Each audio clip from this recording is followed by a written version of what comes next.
Thank you for joining us today on Connect and Collaborate, where we come together each day to introduce you to our network of business and community leaders and to discuss important issues that impact business in Colorado and the region.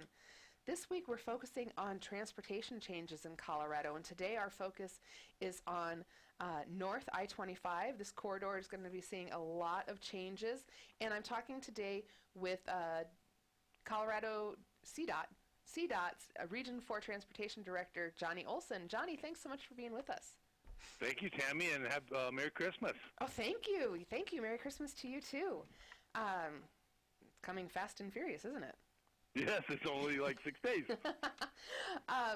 Well, we're so glad to have you to tell us what's happening on North I-25, and we're focusing mainly on the area between Johnstown and Fort Collins. Can you give us a little overview? There's been a lot of growth in that area, as well as so much of Colorado. What's driving the change? Man, I've been doing this job since 2010, and I've seen significant growth just in the last couple of years. It's been happening over the whole time, but the last couple of years we've seen massive growth, and I just think the economy's changing. I think northern Colorado has a lot of great places to live. I mean, you can look out my window and see the Rocky Mountains and see the greatness that we bring just with, where we're at. But it also it's bringing business in, right? We're competing against the other states. So we're bringing, companies are coming here because they want to be here. Mm-hmm. So northern Colorado is an easy access point. And guess where they want to be? I-25. Yeah. The backbone of Colorado, right? I mean, guess it is so when you see the backbone. growth, and then you got Greeley, Loveland, Fort Collins, Windsor, and not to mention 3 colleges in northern Colorado. Right. So when you start adding it all up, and with the oil and gas in Weld County and the market sector of tech in Larimer County, you start bringing in a lot of big business, a lot of people that want to be here, and we're going to change. Weld County is projected to grow 40 to 45% over the next 10 years. Larimer County is projected to grow 35 to 40%. You're talking 900,000 people in the area over the next 10 to 12 years. That is incredible to think of that amount of people influx. And yeah, and let's just, how many have you been on I-25 in the last 5 years? In northern Colorado? I have been. And it's perfectly flows there. You never have any worries today, don't you? Never. Not even when I first moved here 12 years ago. Yeah. 900 people. Wow. Yeah, because it's been tight for a while. It has just been. Any trip from Denver up to Fort Collins is. I've been lucky that they've flowed pretty smoothly, but it's not loose. Certain times of the day you could get on it and you can do pretty much. You can have a reliable trip, right? Mm-hmm. Really, when you drive I-25, you as a citizen and as a taxpayer expect a reliable trip. Hey, so I'm doing 75 miles an hour, you would expect to get to your destination in a certain amount of time, right? Yes. In certain parts of the day, you're good. I'm sure you've been on there and went, well, this is not congested. But then certain part of the days, it might take you an hour and a half to go 10 miles. And that is what's, I think, really frustrating for a lot of people. And has there been much change, over the past 15 or 20 years? We have to do kind of all of this change and growth now. What are you planning then for the future? How do you keep in perspective how many more people will move here in the next 20 to 50 years, and how far ahead can you work? Well, we've got a call it an environmental impact statement that we put together. We put it together since 1998 till we signed the original final draft 2010. So when you think about all the work that we put together in that document, it is what put us ready and planned us for the future. We are working on those. That's what we're doing, that planning process, working with our locals, land use development, working on the safety issues, working on the growth patterns. We've projected a lot of this, and don't get me wrong, we're better than weather people, but we're not perfect, right? Mm-hmm. Our projections are running pretty close, and our system is failing every day more and more because of the growth. And when the system fails, right, you have reduced safety. Right. You have congestion issues. You have mobility issues. You have Then what happens when people can't move along I-25? Where do they go? They go to the side roads, and what happens to those roads? Then they start getting tight too. Yep. Yeah. So we have planned since we started the planning in 1998. I am a fortunate man to have coming in as an RTD and be able to use somebody else had the vision ahead of me to do it, right? Now I get to implement, I get to go try to build things like working on this segment 7 and 8 that we're putting together and looking at how we're going to fix that and make that work. We were given $237 million, and they said, Johnny, get a third lane as far as you can go. Well, that's based on our design and our planning process. And that's today trying to get a third lane in that's a managed lane. That is the start of something really happening in northern Colorado. Right, so I see that express lanes are a pretty critical part of this plan as well. Yes. How do Coloradans take to express lanes? It depends. It really depends. If you have used them and see the benefit of a reliable trip, you take to them like a duck in water, right? I suppose. If you are sitting here and have never used a managed lane before and you see it as, why do I got to pay for something I'm already paying for, which, to be honest with you, we could talk about that on a whole other segment. You're not paying for it. But we can't build ourselves out of congestion, right? Look at California. They've added 8 lanes in each direction, and every day, I was out there just this summer, every day it's jammed up. So you can't build yourself out of congestion. What you can do meaning no matter how many number of lanes you could feasibly put out there, it would still get tight.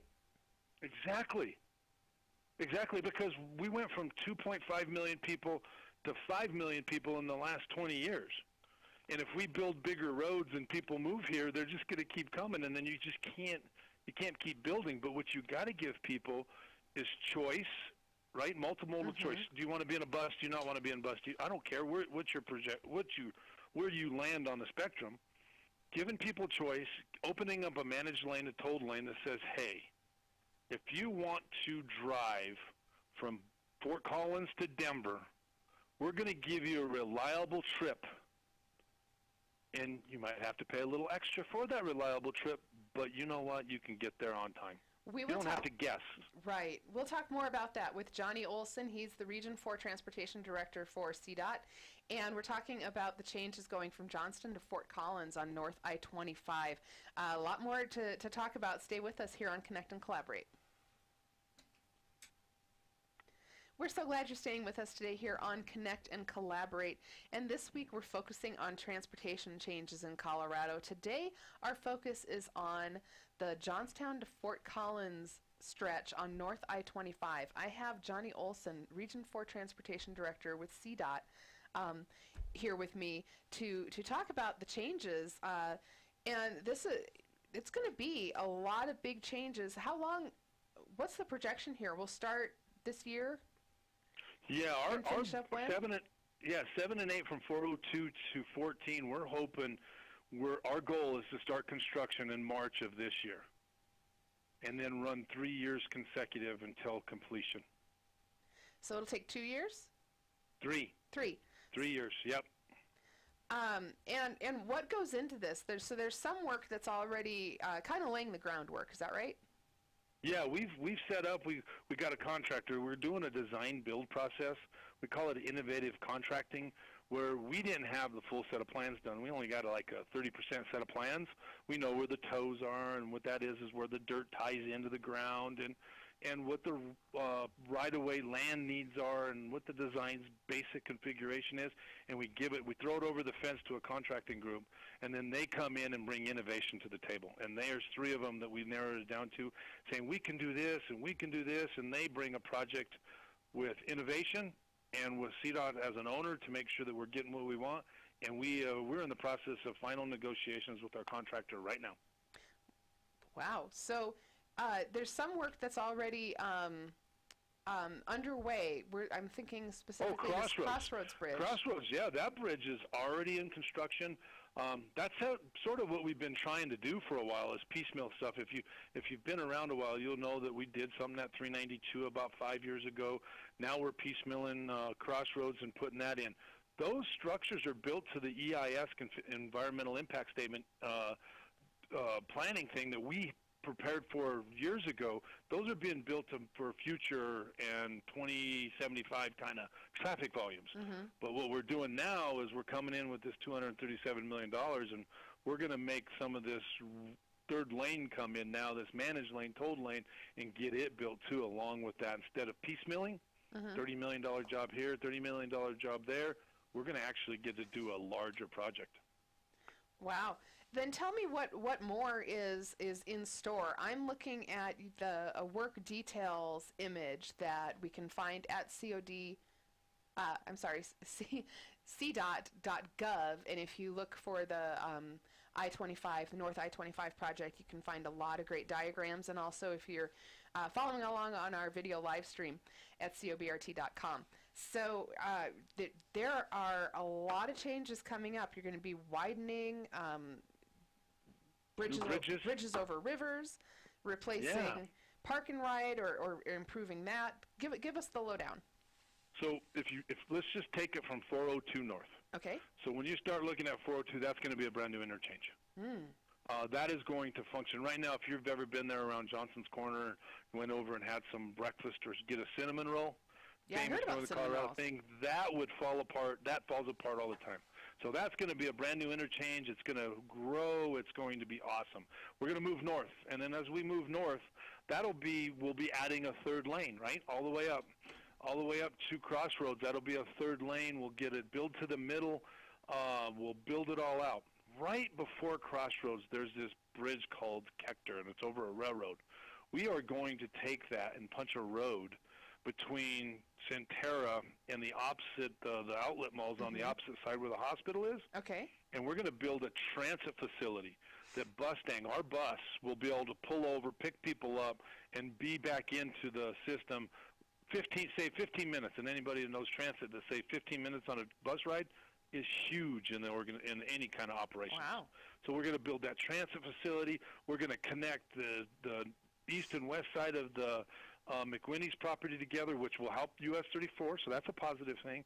And then as you move farther north, we're going to start building the brand new, move the roadway over, full 2 lanes of general purpose and 1 lane of managed, and we're going to build that for about 4 miles. We're going to hit the Poudre River Bridge, and that's really where a lot of great work happens. We're going to connect the Poudre River Trail between Greeley and Fort Collins. It's going to be one full path. Bike path, and it's going to have a trail. It's going to have a brand new bridge. It's going to meet 100-year design standards. So if we ever have another flood, and I don't know if you know much about our flood, if we ever have another flood like we had on the Poudre River, the roadway will always be there. Oh, wow. And then as we move a little bit farther north, we work on the railroad bridge, and we go all the way up to 14 with the third lane. And in that path, working with the city, we replace prospects. So when you think about the work that's going to happen in that 11.12 miles, 11.2 to 12 miles, $230 million, it is amazing the amount of work that's going to happen that's going to benefit Northern Colorado. And when you say a third lane on that stretch, that's the express lane? Managed lane, express managed lane, yes, ma'am. Okay. Will be the 2 general purpose lanes that are existing today will be there. It will be 100% free. It's just like it is today. Right. Then you come over to that managed express toll lane. It's HOV, so HOV3. So if you have 3 or more people, you're in it for free. Okay. And then it's also, if you don't have less than 3 and you want to just have that reliable trip we talked about earlier, then you can jump in there and pay to get to where you want to be for a nominal fee. And then the last thing is buses and transit be free in it too. And will that be like a stop and pay a toll, or is it all managed with? It's all just like our express toll lane on US 36, and also down in Denver between US 36 and 104th. That'll be just like that. You'll get in it, you'll pay, you get out when you get out, and when it's legal to get out, you don't want to jump out over when it's not. Okay. And then you will pay for the segments you use and when you travel in it. And if you're out of it, you don't pay.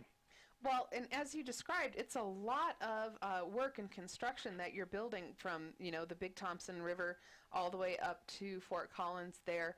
What did you say? Did I hear 32 million? No, 231 to 237 million of construction cost. Mm-hmm.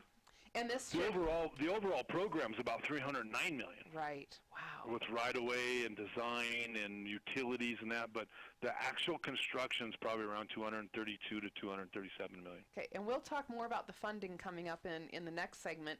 But when I look at the work that's being done, and you mentioned this earlier, that it's not just highway transportation. You're looking at the best ways to get public transportation worked in there, for bicyclists, for any way you want to travel, right? Exactly, and we're working with Loveland, Fort Collins, Greeley, and Windsor, and trying to figure out where's the best place. And we've done this in our planning process that we talked about, but we're making sure that we can get their local systems to their system, to our system, to move people from a more of a regional perspective instead of a local perspective. So we're really working with that on our transit systems to move Bustang to our Bustang system, but also the biking community. I mean, we have a very robust bike plan in northern Colorado, working with the North Front Range and all our communities. And how do we connect our communities for bikes too?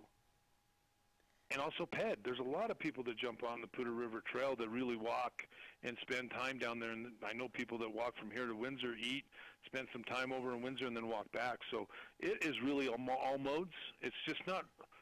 I'm a transportation engineer. Roadway is my number one, and traffic is the cars, but we have a lot of things that we got to really anticipate and move in. Well, you're describing the walking on the River Poudre Trail, or the Poudre River Trail to Windsor. Sounds like I need to go hang around up there a little more. It is really cool. You'd like it.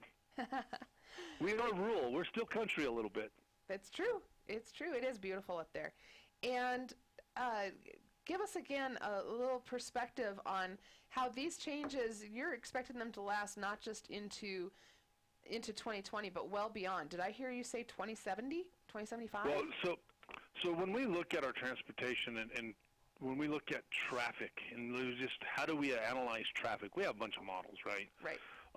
We would have never done this without the money that we've gotten, that we're going to talk about, and you said a little bit about the funding, but right now, we're doing what we thought we would do 14 years from now. We're actually getting it done today. So we've moved things up 14 years because of the funding, and we'll talk about that. But the greatest part about this is not only do we move the funding up, but we've also advanced what we would call the 2035 solution of a 2+1, 2 general-purpose free lanes and a managed express toll lane, right? Mm-hmm. That was our 2035. There's no way we had funding until 2035, and this is what we need. Well, our 2035 solution, still, after we build it, is still going to have some failure time. It will still break down in the general purpose lanes because it's telling us it needs a 3+1. And the 3+1, it says if you were to build that today, you would have a high level of service and people can move on all lanes. However, financially, we are constrained to 2075 before we can actually get to that point. So in this time of construction, what can we expect? How much more backed up is it going to get while we're working on the improvements? So I would be remiss to say that it's not going to be some congestion during construction. Construction is always painful to everybody. I mean, I've been in construction for 26 years. I've been doing work like this, and there's always going to be some pain points. We'll reduce speeds. We'll put some detours in. The nice part about it is on an interstate, we got to maintain all 4 lanes, 2 lanes in each direction. So we will not be eliminating that. So it'll be moving really, really well. But, I mean, look at the Crossroads construction. If anybody that's been in that is going to say, that wasn't bad. There was pain point days where we had to shut down. We had to actually detour for a full day because we had some stuff fail, but we were open within a couple hours. But there's always going to be pain in construction. Yeah. I would love to say that your life's going to be just as good in construction as it is without it, but it's not. But it's not going to be where you go, because we're going to be working out of the live traffic. You're going to be moving. We're going to be working on the other side of the barriers. Exactly, yeah. So it's not going to be to the point where you're going, I got 45 minutes in this 1 mile stretch. Moved. It's not going to be like that. Right. No. Okay, thank you. Johnny Olson is Johnny Olson, Region 4 Transportation Director for CDOT. We're going to talk more with Johnny coming up as we're discussing the North I-25 improvements from Johnstown to Fort Collins. Stay with us. We are going to talk about the funding and how we're making this happen when we come back. Thanks so much for listening today on Connect and Collaborate. We are focusing this week on transportation changes in Colorado, and today we're targeting our focus on the North I-25 express lanes and other improvements between Johnstown to Fort Collins. I'm talking with Johnny Olson, Region 4 Transportation Director for CDOT. Johnny, it's so great to have you along to explain all of this to us. You keep it light and fun and interesting. Well, the best I can. Like I said, I love transportation. Not everybody's as passionate about it as me. You got to follow your passion. We really appreciate it. Yeah, exactly. So we talked about all of the improvements that are coming our way, and you mentioned the pain points that it's not going to be easy, but it looks like it'll all be worth it. How are we paying for all of this? How does the state of Colorado pay for such extensive improvements? Well, when you look at where we're at in our program, the Department of I call it cobbling money.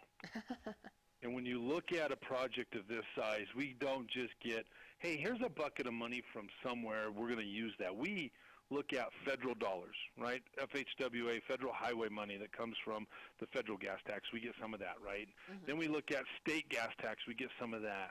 And then we look at, is there any safety programs out there that we can pull together? Is there any, I got a program just for pavement, right? We pull those in. Does it meet that program? So we cobble all this money together and say, what can we do? And then we have commission, my transportation commission that works for the governor's office that sort of is our watch group over what we're going to do on priorities and policies. And we put a package together. So we got 230, I'm just going to say 230. It's $232 to $237 million out there. But the thing that was really nice about this was in the local contributions. Northern Colorado came to the table with about $55 million of that $230 million job. So when you think about that, that is almost 24% of the investment for a major project. Now, you're talking a federal interstate highway where the locals came to the table and understood how important the economic vitality was of getting this road done, how important it was to bring business in. And they went out and got $55 total million as a Northern Colorado community along I-25. Wow. That's huge. It's incredible. Big. Very much so.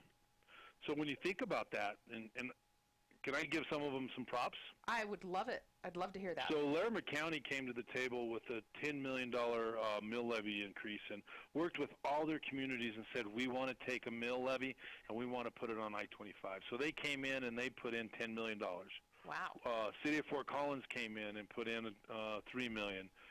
Weld County came in and put in $2 or $3 million. Johnstown put in $6 million. Loveland put in $6 million. Berthoud, the town of Berthoud that doesn't even work on this corridor, they ended up putting $250,000 into the corridor, into the project. And then you look at Timnath put money in. Windsor put money in. McWhinney, the McWhinney Corporation over here at Centerra, they put money in.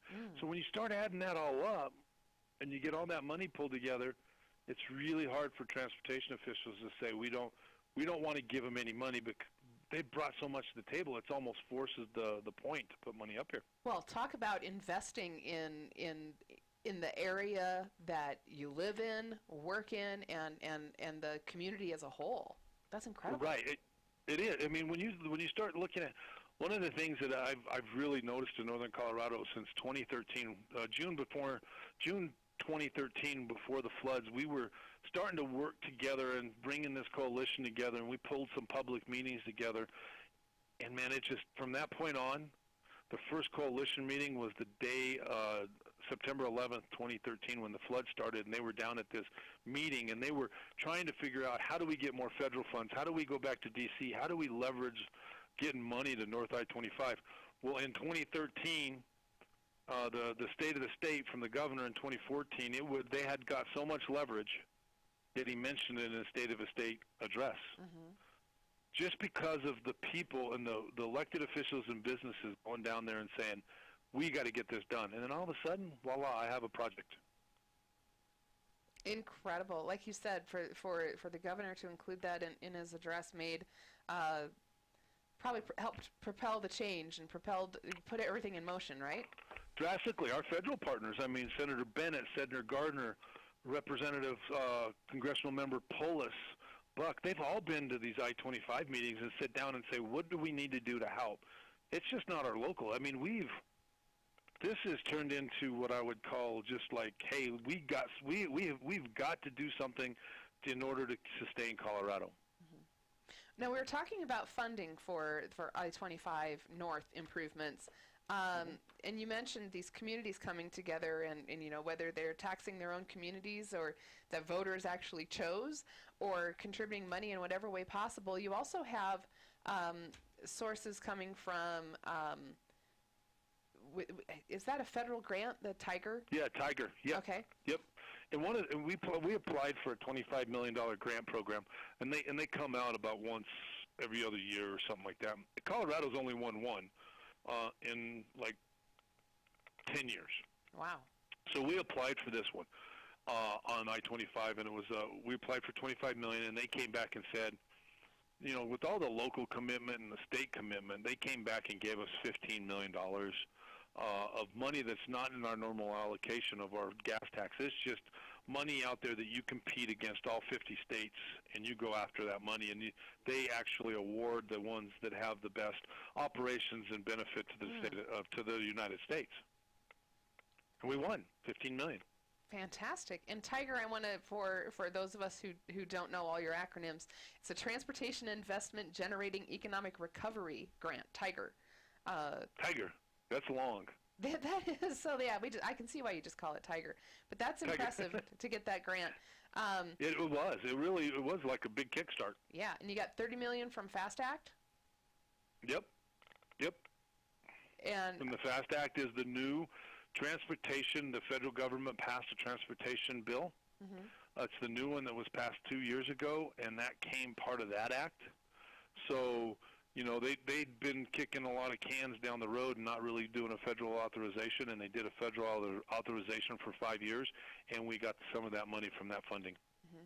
And I see $110 million from the Transportation Commission, $50 million construction loan for the express lane revenue. Is that right? Yeah. Or that comes from express lane revenue? Yeah, that revenue. So one of the things that people always say, well, I'm paying for that road. Well, you know how you're paying for that road again? We're taking your revenues, and anybody that drives in and is going to pay, and we've said we're going to go take a loan to put towards this project to pay for that express lane. So yes, in a sense, you are taking your revenues that you drive that road, and it's going to pay for a loan to help us build the road. So we get a $50 million loan. I think it's a 15-year loan. So in 15 years, those tolls that we collect will just go to pay that off. So it stays. So the people that are driving in at Northern Colorado or anybody else, that money stays in the corridor that it was raised. Right. So whatever you're paying for what you're using. Exactly. And we just put it right into the loan. Yep. Wonderful. This is an incredible amount of money to do the road work, but I've also heard, and I wish I had a specific figure because I'm referencing from somebody else, so I don't expect you to be able to help, but when you talk about a mile or 10 miles of any road construction, millions of dollars don't seem to go all that far. Oh no, with the interstates, what we've calculated is we usually use, depending on the interchanges, right, 10 to 15 million a mile. If there's an interchanges or a couple interchanges, it's going to be higher. Right. If there's no interchanges and you're just cruising, it's just 10 million. Wow, it makes a lot of sense when we hear how expensive or how much it costs to build roads. That, you know, you've got $10 to $15 million, you get a mile accomplished. Exactly. And, you know, this whole corridor from Wellington all the way down to Denver, State Highway 60, actually State Highway 7 on the south end, it's the total right now, even with this interim condition we're building, is $1.8 billion. Oui. To complete the transportation funding for that 2075, $1.8 billion today's 2017 money. So what we look at is it's $25 million a year every year you let this go. Wow. We're going to talk Minimum. We're going to talk more with Johnny Olson, Region 4 Transportation Director for CDOT. We're talking about the North I-25 improvements that are coming our way, and coming up in the next segment we'll talk about the future, see where it's all going to come from, where it's going to go. We're so glad to have you along here on Connect and Collaborate. This week we've been focusing on transportation changes in Colorado, and today our focus is on North I-25. There are a lot of improvements between Johnstown to Fort Collins, a lot of work to be done, and I'm talking with Johnny Olson, Region 4 Transportation Director for CDOT. Johnny, you know, we talked about the funding, we talked about the kind of work that's going to go in. What's this going to look like for the future? What do we accomplish by improving this Fort Collins and Johnstown stretch, and then what'll be left? So we talked a lot earlier about congestion and mobility and safety. We also have an infrastructure need, right? Mm-hmm. You know, you look at our aging infrastructure, our roads and our bridges and everything. So, you know, when you think about this corridor is actually studied all the way from Denver Union Station all the way up to Wellington. It's just not just a little portion of my world. It's big. It's a big investment, right? And in that investment, there's trains. There's a train that ties into Longmont that all ends up tying all the way up into Fort Collins. I'm going to leave that aside. That's secondary right now. Okay. But when you start looking at the roadway from State Highway 7 all the way up to Wellington, there's a lot of work. I gave you a total of $1.8 billion, but the next phase that we're really working on is connecting the gap between Johnstown and State Highway 66, trying to get a minimum of that third lane in, right? That 2035 solution that we talked about, getting that built out and replacing the infrastructure from 402 all the way down to 7. That's next. That's our $650 million project. Wow. Yeah, it's big, but it's got a lot of infrastructure issues. I mean, we put about $10 million a year every year just to keep that roadway held together, with pavement and guardrails and all the things that are out there, bridge structures. So we're spending $100 million every 10 years. Wow. And that stretch of our road it's probably decaying the fastest, and that's why we got our next phase, right? Yeah, and like you're saying, that's on the maintenance level, so you have to do better than maintaining, right? Exactly. Maintaining, all we just keep doing is kicking that can down the road for new infrastructure. But from that stretch, from 402 south, I mean, you're talking significant amount of work that's got to be done, moving the roadway, right-of-way, frontage roads, interchanges. So it's a pretty good-sized project. We are in the process of designing that right now. We hope someday that the constituents of Colorado come to the table and say, we're tired of this, CDOT and people, we need to do better on our infrastructure. Here's some money. Go out and build these roads, right? Yeah. Well, I will be ready when they say that within 6 months to a year to go build that road. I always believe that if delivery is the key to making sure people trust what you do in our business, right? Yeah. And if we got it ready and we're going, so I'm going to be ready. Excellent. That's next on that phase is that $650 million job. Okay. And then are there any other gaps once that's done? Once we get to that, the next phase is the 3+1 where we add an extra general purpose lane, right? Remember, 14 down to 402 is interim. There's not a lot of permanent in there. We still got to come back and build the full the preferred alternative that we want, where the EIS says you got to have 3+1. So there's still a lot of work that's got to be done in that interim. South, then you know the stretch that we already have the 3 lanes from State Highway 7 up to 66. That's beautiful, but we don't have a managed lane there, right? Okay. And eventually that's going to break down, and then we're going to have to add the managed lane on. We call that segment 4. Okay. Right?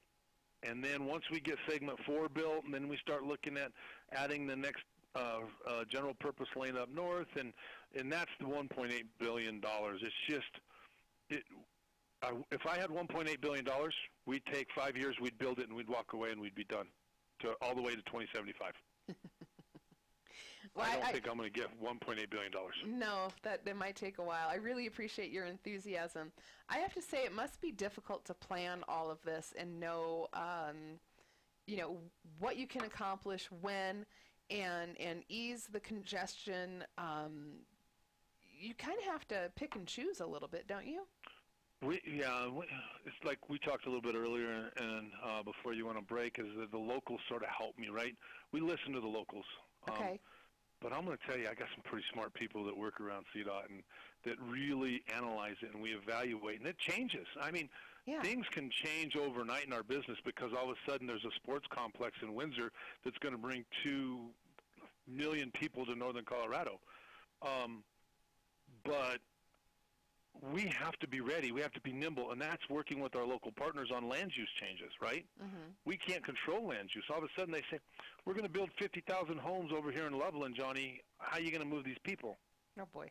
We have to be on top of it. We have to work with master planning.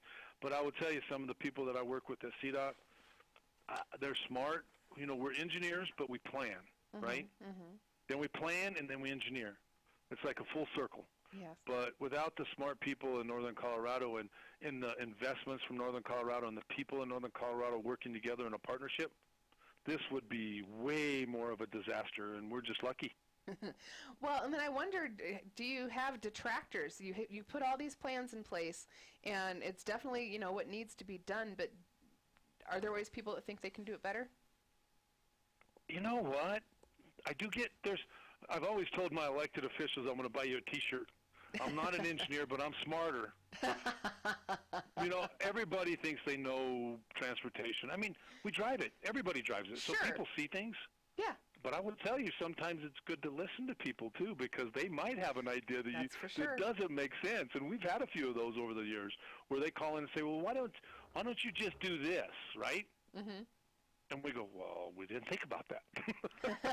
So it is good to have these expert drivers and these engineers out on the road driving the road because they drive it. But we do have a lot of smart folks and people that have been a lot of passion in this area, that people come to the table with great ideas and willing to find solutions. And I just can't say it enough how lucky I am in my last 8 years sitting in this job to be working with wonderful people. Yeah. Well, and like you said, there may be detractors, but I think everybody's really appreciative of what of the plans you all get together, the decisions the engineers are making, and next we have to really appreciate all the construction workers that are going to put this in place.